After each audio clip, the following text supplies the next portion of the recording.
हाय भावांनो, लाईव्ह येण्याचं कारण एकच आहे. हा माझा भाचा आहे बघा, त्याने गाडी ड्राईव्ह केलेली बघा. आता डोंगर चढतोय तो.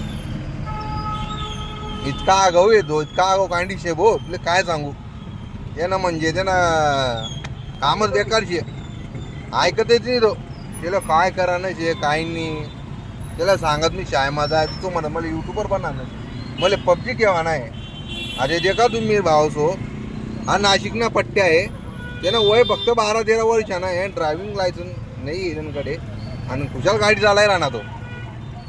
त्याला काय सांगू ते पुन्हा वय ना होतो ना आमले सायकल भेटीने अजून 12 वर्ष मग तो गाडी चालाय राहणार.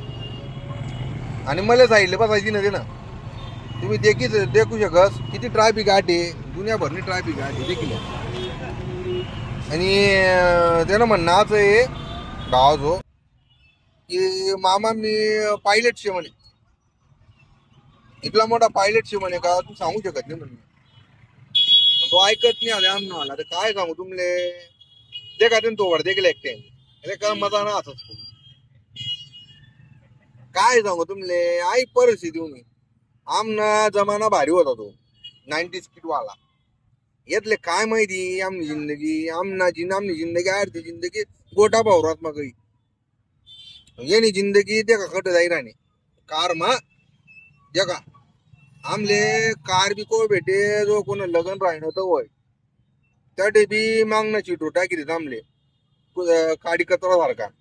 गाडी कोणची राहे क्रुझर टाटा सोमो त्यान मा आमले कोमताडी पाहिजे. ड्रायव्हिंग सीट आमले माहीतच होती नाही. आणि आपट्या दे का आपट्या खुशाल गाडी चालाय ना स्टेरिंग देखील ते ना मामाले साईट मा करती ना मामा तू साईडला बस म्हणे. हा ते तुम्हीच सांगा मित्र तो हे शोभाच काही आणि आमना सारखाले पायलट माणूसले त्यानं बाजूला बसायची ना. तो का कदा हशी राही ना तो माझ्या नाच त्याला गाडी जाणार ना हौशी राहिली ना म्हणून. काय काय कलयुग शे घोर कलयुग शे बाबा. काय सांगू तुम्ही.